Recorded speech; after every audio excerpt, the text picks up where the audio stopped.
Breaking news చూస్తున్నాం. పశ్చిమ బెంగాల్ మాజీ సీఎం మమతా బెనర్జీ నివాసంలో రాష్ట్ర సిఐడి అధికారులు సోదాలు నిర్వహించారు. కోల్కతా కాళీగఢ్ ప్రాంతంలోని మమతా బెనర్జీ నివాసంలోనే పార్టీ కేంద్ర కార్యాలయం ఉంది. మరి ఈ భవనంలోనే సిఐడి అధికారులు సోదాలు నిర్వహించినట్లు తెలుస్తా ఉంది. మరి అసెంబ్లీలో ప్రతిపక్ష నేత పదవి విషయంలో మరి అయితే టీఎంసీ ఎమ్మెల్యేల సంతకాలను ఫోర్జరీ చేసినట్లయితే వచ్చినటువంటి ఆరోపణల నేపథ్యంలో ఆ పార్టీలో చీలిక వచ్చింది.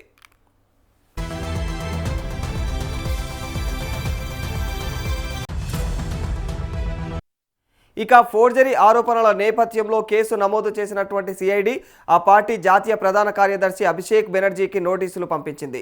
మరి పార్టీ కేంద్ర కార్యాలయంలోనే ఎమ్మెల్యేల నుంచి సంతకాలను సేకరించినట్లు అభిషేక్ ఇచ్చినటువంటి వివరణ ఆధారంగానే ఈ సోదాలు చేపట్టినట్లుగా అయితే అధికారులు తెలియజేశారు. మరి మంగళవారం సాయంత్రం 5 గంటల్లోగా తమ యొక్క ఎదుట హాజరు కావాలని చెప్పేసి సిఐడి నోటీసులు పంపించగా అభిషేక్ ఢిల్లీకి వెళ్లారు.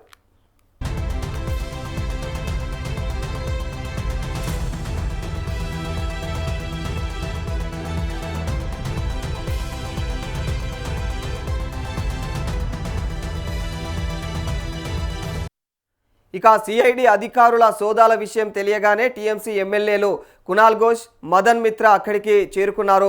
అయితే అధికారులు వారినైతే లోపలికి రానివ్వలేదు. మరి అనంతరం టీఎంసీ ఎంపీ కళ్యాణ్ బెనర్జీ అక్కడికి వచ్చి సిఐడి అధికారులతో అయితే ఆమె మాట్లాడడం జరిగింది. మరి సిఐడి తనిఖీలు చట్టవిరుద్ధం, బీజేపీ కక్ష సాధింపు రాజకీయాలకు పాల్పడుతుందని చెప్పేసి అయితే కళ్యాణ్ బెనర్జీ అయితే విమర్శలు గుప్పించారు.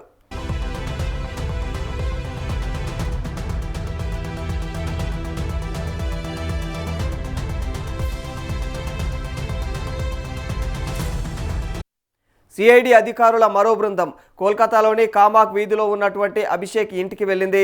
మరి అసెంబ్లీలో పార్టీ నేతను ప్రకటించే విషయంలో మరి తమ యొక్క సంతకాలను ఫోర్జరీ చేశారని చెప్పేసి కొందరు ఎమ్మెల్యేలు తీవ్రమైనటువంటి ఆరోపణలు చేశారు. ఆ వివాదం రాజుకొని చివరకు తిరుగుబాటు ఎమ్మెల్యేలు అయితే బహిష్కృత ఎమ్మెల్యే రితబ్రత బెనర్జీని శాసనసభలో తమ యొక్క విపక్ష నేతగా ఎన్నుకునేదాకా కూడా వెళ్లడం తెలిసిందే.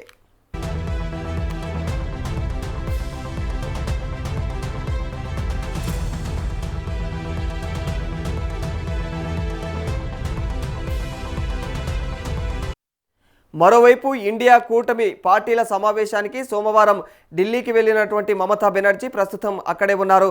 మరి ఈ సమయంలో ఆమె ఇంట్లో సోదాలు నిర్వహించడం గమనార్హం.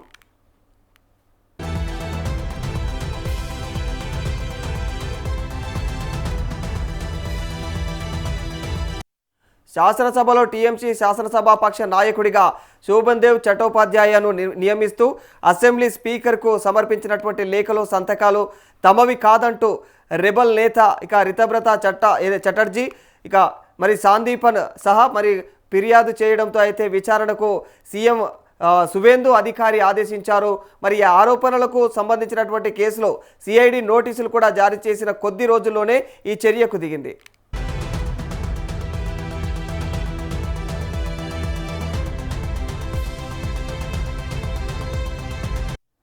ఇక రెబల్ ఎమ్మెల్యేలు రితబ్రత బెనర్జీ, సందీపన్ సహా మరి స్పీకర్కి అయితే ఫిర్యాదు చేశారు.